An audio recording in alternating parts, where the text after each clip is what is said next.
బిల్డర్లు జర జాగ్రత్త, రెరా లేదంటే లోకాయుక్త, చేసిన తప్పులకు ఎప్పటికైనా శిక్ష తప్పదు.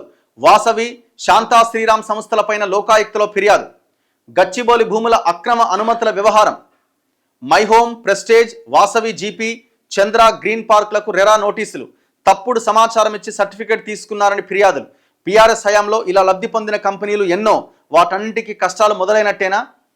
ఇప్పుడు హైడ్రాది కష్టాలు మొదలైనట్టేనా అంటే రాష్ట్ర ప్రభుత్వం చిత్తశుద్ధితో పనిచేస్తే కష్టాలు మొదలైనట్టే. కానీ చిత్తశుద్ధి ఉందా? హైడ్రా తెచ్చిరు, అంతా అలర్ట్ అయ్యారు, జనాలు కూడా అప్రిషియేట్ చేసిరు, మంచి ఇనిషియేటివ్ తీసుకున్నాడు రేవంత్ రెడ్డి, హైడ్రా చేసిండు, ఖచ్చితంగా ఇది జరగాలి, పర్యావరణాన్ని కాపాడాలి, ప్రకృతిని కాపాడాలి, చెరువులు పోయినాయి, కుంటలు పోయినాయి, నాలాలు పోయినాయి, జనాల్ని మోసం చేసి ప్రభుత్వ ఆస్తుల్ని కొల్లగొట్టిరు, అసైన్డ్ భూముల్ని కొల్లగొట్టిరు, బెదిరించి తీసుకున్నారని చర్చ జరిగింది. ఏమైన తర్వాత టెర్రరైజ్ చేసి మీరు దాన్ని అనుకూలంగా మార్చుకొని ఎవరికి వాడు వంచక తింటున్నాడు. ప్రభుత్వంలో ఉన్నోడు ప్రతిపక్షంలో ఉన్నోడు ఏకమై మొత్తం నువ్వెంత సంపాదించినావు నాకెంత ఇస్తావు అనే కాడ వ్యవహారం నడుస్తున్నది వాళ్ళ. ఇప్పుడు ఇది ఎంతకాలం ఈ యొక్క ట్రాన్స్పరెన్సీ కొనసాగుతున్నది మరి మీరే చెప్పాలా. ఇప్పుడు ఈ విషయాలు బయటికి పెద్ద ఎత్తున బయటకు వచ్చినాయి కాబట్టి రెరా కానీ గవర్నమెంట్ కానీ కొంత ఏదో రెస్పాండ్ అయినట్టు కనబడుతున్నది. మనలాంటి వాళ్ళం వాస్తవాలను బయట పెడుతున్నాం కాబట్టి, ఒకవేళ మనం బయట పెట్టకపోతే, వాస్తవాలు రాకపోతే మీరు లోపల పంచుకు తినేటోళ్ళు. ఇది మీ చిత్తశుద్ధి. అన్నిటి దగ్గరికి పోయినాం. ఇగో ప్రెస్టేజ్ దగ్గరికి పోయినాం. శంషాబాద్లో కేటీఆర్, నాగర్ కర్నూలు మాజీ ఎమ్మెల్యే మర్రి జనార్దన్ రెడ్డి కలిసి కడుతున్న వ్యవహారం అది. ఆ వెనకాల ఉన్న అగ్రికల్చర్ యూనివర్సిటీకి సంబంధించిన చెరువును మొత్తం కబ్జా పెట్టి పడేసారు. మొత్తం కబ్జా చేసి పడేసారు.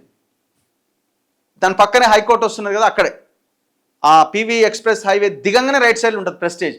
మొత్తం అది ఆడ వెనకాల ఉన్న చెరువును మొత్తం కబ్జా చేసారు. వాసవి జీపీ అట, చంద్ర గ్రీన్ పార్క్ అట, శాంతా శ్రీరామ్, ఇవన్నింటి మీద లోకాయుక్తలో కంప్లైంట్ ఇచ్చిరట.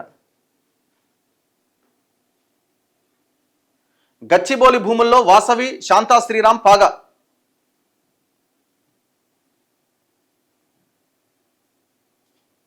శాంతా శ్రీరామ్, మద్ది నర్సయ్య పైన అండ్ వాసవి విజయ్ కుమార్ పైన తెలంగాణ లోకాయుక్తకు ఫిర్యాదు వచ్చిందట. ఎంద్రపల్లి దేవేంద్ర అనే వ్యక్తి ప్రముఖ న్యాయవాది రామారావు ఇమ్మనేని ద్వారా ఈ ఫిర్యాదు చేసిండు.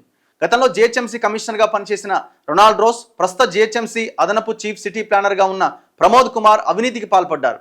గచ్చిబౌలిలోని సర్వే నెంబర్ 15, 16లో నిషేధిత జాబితాలో ఉన్న 2 ఎకరాల 12 గుంటల ప్రభుత్వ భూములను వాసవి శాంతా శ్రీరామ్ చేపట్టిన అక్రమ నిర్మాణాలకు ఓసీ ఇచ్చిరట. అంటే నిరభ్యంతర ఎన్ఓసి ఇచ్చిరు. 300 కోట్ల విలువైన ప్రభుత్వ భూమిని సర్వే నెంబర్ 17లో తీసుకున్న అక్రమ అనుమతులతో కబ్జా పెట్టిరట. కనీసం క్షేత్రస్థాయిలో వెరిఫికేషన్ లేకుండా అధికారులు క్లియరెన్స్ ఇచ్చారు. బాక్స్ డ్రైన్ నిర్మాణం పేరుతో నాలా సైతం ఈ 2 సంస్థలు దిగమింగినాయి. ఈ ఫిర్యాదుపైన లోకాయుక్త రాజశేఖర్ రెడ్డి ధర్మాసనం విచారణకు స్వీకరించింది, ప్రాథమిక దర్యాప్తు చేపట్టింది. అరే ఇట్లాంటివి బొచ్చడు ఉన్నాయండి. ఇది ఓన్లీ 1-2 ఇట్లాంటి బొచ్చడు. అమీన్పూర్ పోదాం. నాకు నిన్న కూడా మెసేజ్ పెట్టారు. అవంతిక అని ఒక కన్స్ట్రక్షన్ కంపెనీ, వాడు మొత్తం నాలాని మొత్తం రౌండ్ తిప్పి ఎన్నో వదిలేసిండు వాడి వెంచర్లోకి రాకుండా. అసలు దాని దారిలో అది ప్రవహిస్తున్న నాలాని టచ్ చేయడం అంటే అది ఒక క్రిమినల్ యాక్టివిటీ. మరి కలెక్టర్ ఏం బిక్తుండు అనాల్సి వస్తున్నది. కలెక్టర్ ఏం చేస్తున్నాడు? దొంగ పర్మిషన్లు తెచ్చుకున్నారు మొత్తం.